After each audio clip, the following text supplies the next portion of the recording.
Okay, so in this Nashorn video, we're going to continue work on the main gun. And I've got a 12 ring cap here, and I'm just going to start out. I've got a set of 12 ring caps here. You just need one of them.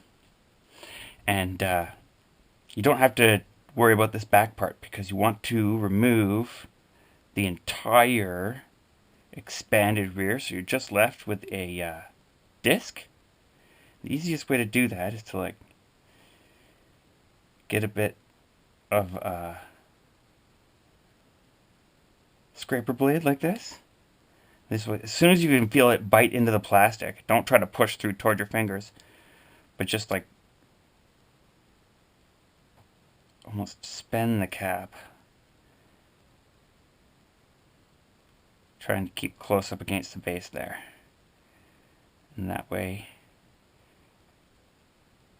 usually it cuts a little bit more even and less of your flesh. Just be careful finishing it.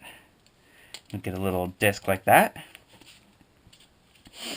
and you can see like that goes here on the template. You also need to cut out this piece now, and I didn't mention this before, but you don't need to leave that little brown piece on there. That can come right off.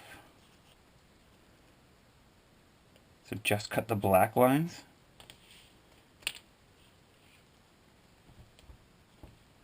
That's an added piece later.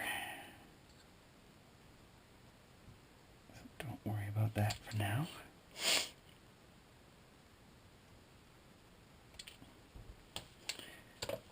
And I'm just going to cut in here.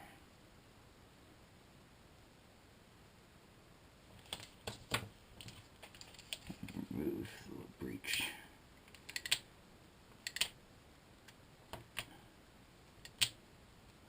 There we go. Okay, I believe I already scored this though. Yes, I did. Now you might actually want to score it a little bit with the sharp blade, just to make sure you get nice square corners. And you can either use a ruler as a fulcrum to fold it over really carefully, or you can actually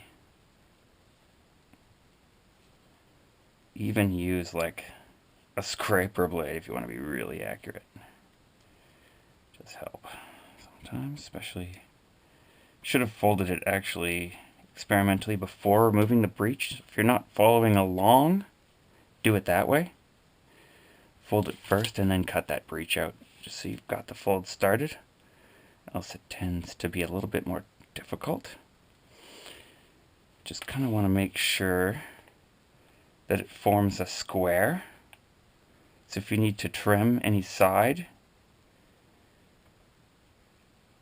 keep in mind, or readjust how it folded is sometimes a better way to take care of it.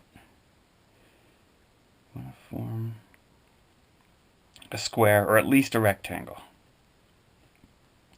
So like for me, this top part will overlap completely the edge of this to form a square. Right? If I just attached it like this, I would form a not square, and that would suck. So I'm going to put my patch here. Is that how I'm going to do it? No, I'm going to put my patch here, and then I'll set this in place against it and pull the patch over. Yeah, that works. Either way works, actually. Patches. So just a really small one for this.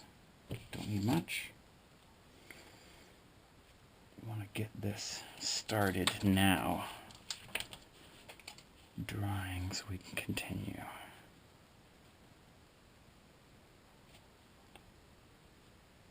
How was I going to make this? Yeah, like that. Still not perfect. If I can, sometimes even just pushing the folds in a certain direction can help quite a bit. just readjust how it's folding. It actually does wonders.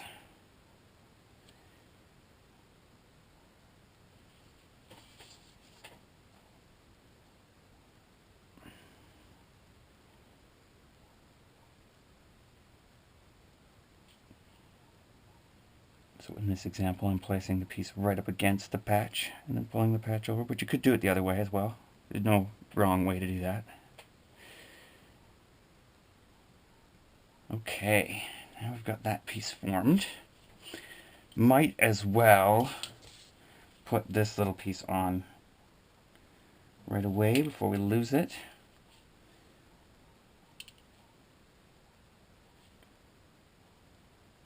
And then you just have to save this piece for later. But this piece is so small, you're just instantly in danger of losing it. And it goes opposite the gun breech. See that little blue square there?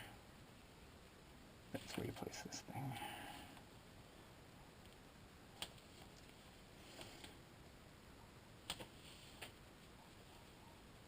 All right. Now I've got a approximately 3.5 millimeter little chunk that corresponds to that little piece there. And first thing I want to do is take some sandpaper and a wooden matchstick. Just sand it down so it's nice and flat.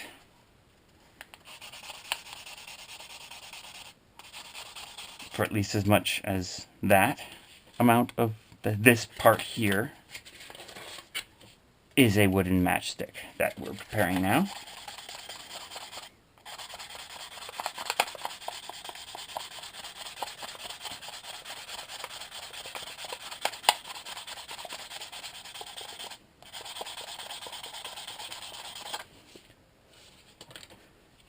So yeah, get that nice looking and ending nice and flush. I want to give the front a little sanding too. Can't really get the sandpaper in to do that later. Okay, now we want to figure out how much of this, like you cut this the width of the matchstick, so you don't really want it larger than the matchstick at all. So that's kind of why I wanted to prep the matchstick there first, because there is some variation to their width. But it's kind of a standard sort of cheap fireplace match. Now it doesn't go right at the end. Leave about a 0.5 millimeter maybe between the end of this piece and the end of the match. And you will be able to trim it down later on the sides if it's still a little bit big. So just a tiny amount of space between it and the end. Maybe even a millimeter. You can see there on the template kind of where it sits. And now let's cut the match off at the back. Making sure we get the length right.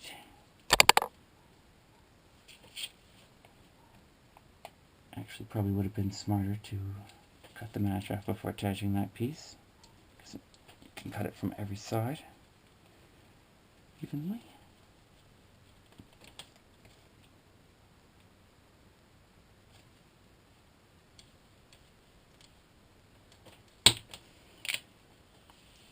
Okay, give that a little sand back.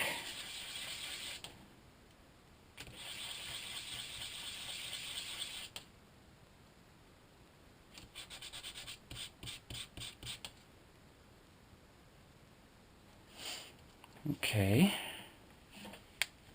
now this goes like this into there, and then attaches to there like this.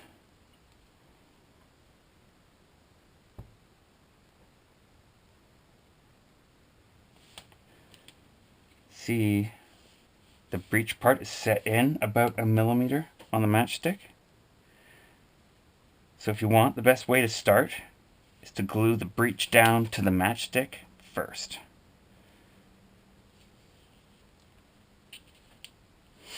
And I'm going to use some straight glue or 4-to-1 glue for that.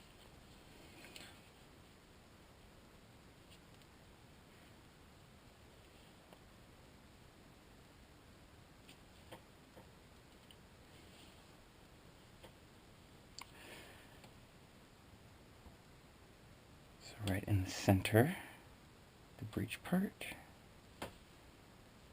and with the matchstick slightly coming off the back, just a hair, try to get it even, straight.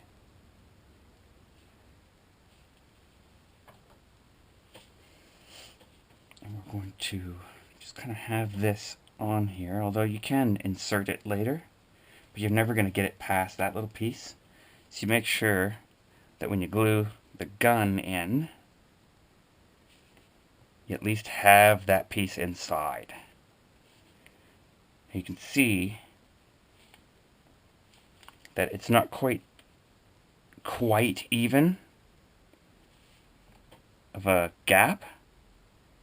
So I need to slip something underneath there, which is odd because, I mean, it's both the same kind of cardboard.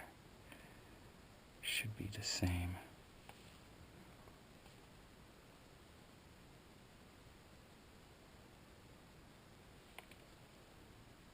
I think it's just the pressure, where I'm putting the pressure. Actually, it's fine. So, I'm going to slip some straight glue inside of here. Just on touching the bottom thing. We're going to fill all this later on with modeling clay. You want to put some glue on this piece.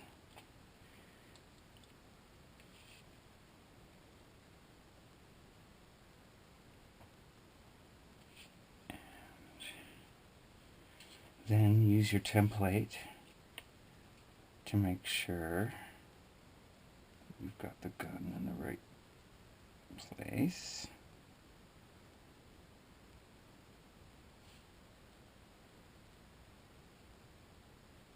There we go.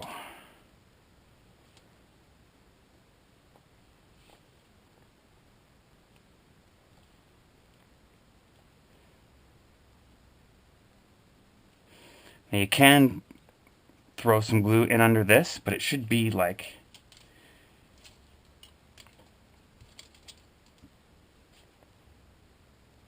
you should be able to move it around a little bit so you can get glue in there without having to worry about gluing it now when you're trying to make sure this all holds nice and flush.